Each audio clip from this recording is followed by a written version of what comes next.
Harley Davidson dealerships invaded by YouTubers. Let's get into it. RevelatorAlf.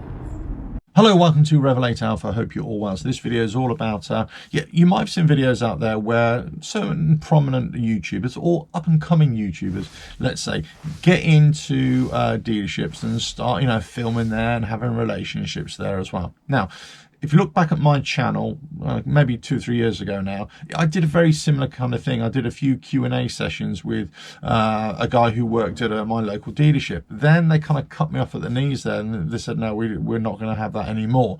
And that's what the message that I got as well. And I kind of talked about this in the past, but the point I'm trying to make here is this, and I've kind of made it in previous videos as well, similar kind of thing, in that dealerships need to have some kind of better working relationship, not only with their customer base, but also to have some kind of perspective out there in the social media world as well. And I work with YouTube, of course, and the social media platforms as well. So a lot of these dealerships now are doing their own content. They've become their own YouTube platforms. There's nothing wrong with that. That's absolutely fine.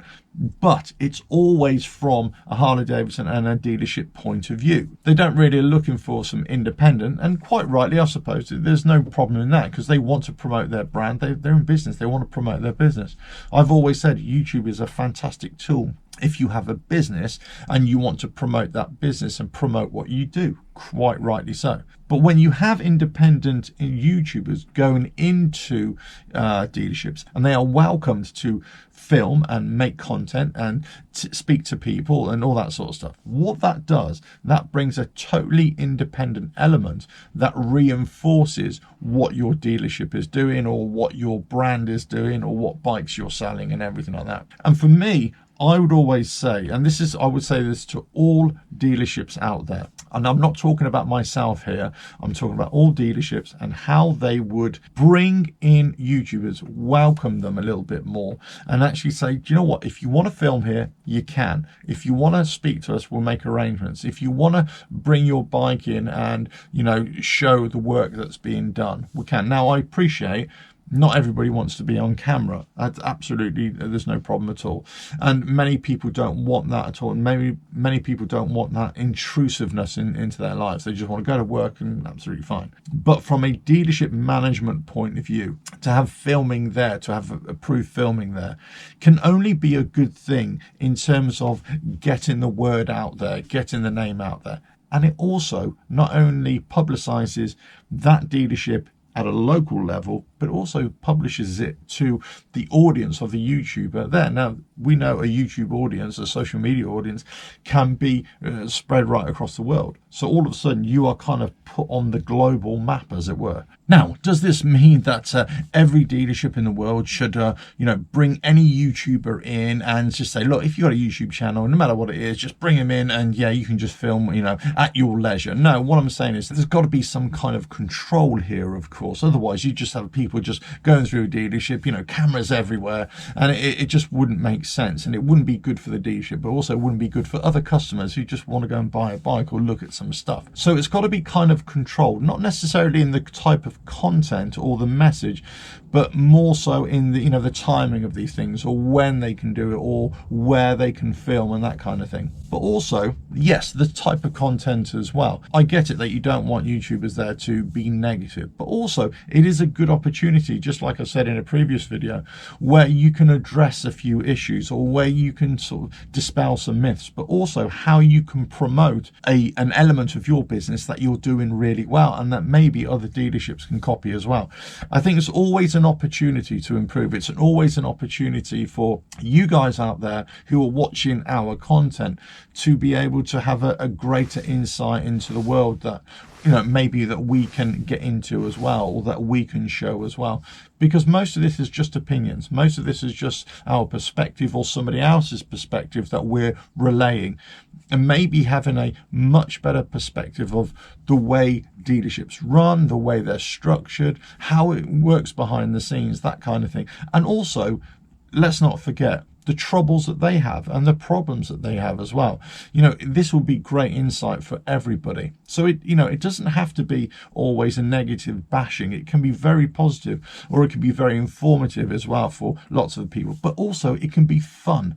It can just be a great fun way of getting people to get into dealerships, get into workshops, and have a much better insight and just a lively kind of bit of content that can show a dealership or a workshop or independent workshop in a much better light.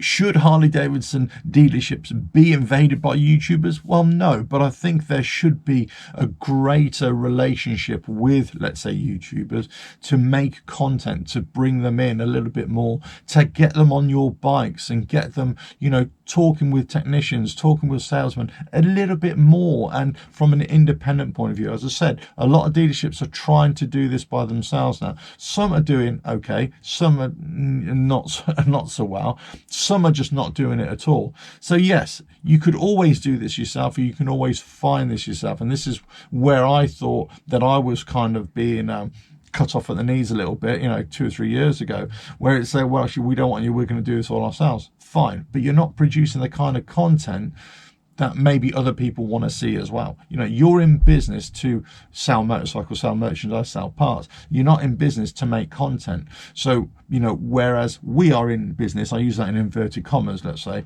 this is what we're doing. We're producing this content. And the better that we get at it, because we're focusing on it, the better the content will be and the greater the reach will be. So this is my argument. If you bring YouTubers in or specific motorcycle content producers in a little bit more, to invite them in, to have a greater access, or let them ride your bikes, or all that kind of stuff, then all of a sudden you've got somebody else who is spreading the word a little bit. And it doesn't have to be positive, but it has to be something that's constructive, or it has to be something that, you can address issues or address concerns. Because let's face it, we can all moan about things. We can all, start throwing mud and seeing where it sticks. But for me, that's not being constructive. That's not finding a solution. What we want to do in the YouTube world, content creator world, is yes, highlight where there are issues and problems, but also find a solution. Let's get things to improve. And that's where I would see us as going into dealerships a lot more, or independent workshops or anything like that, and just making content that's not only fun, entertaining, but also informative as well. There are some YouTubers out there who do make some great content out there on this kind of thing, at this kind of level, but they are few and far between. And that's where I think there should be some greater access, or the dealerships should reach out to people like me or other YouTubers, or better ones. Let's say better ones than me, not me. Don't approach me. Go to better ones if that's what you think you should be doing. But just get anybody in to come in and highlight this. As I say, sometimes where it's done and it's done well, it works really, really great. And other times, yeah, it doesn't work so well. Let us know your thoughts on this, on that kind of relationship, and the better information that you can have as well.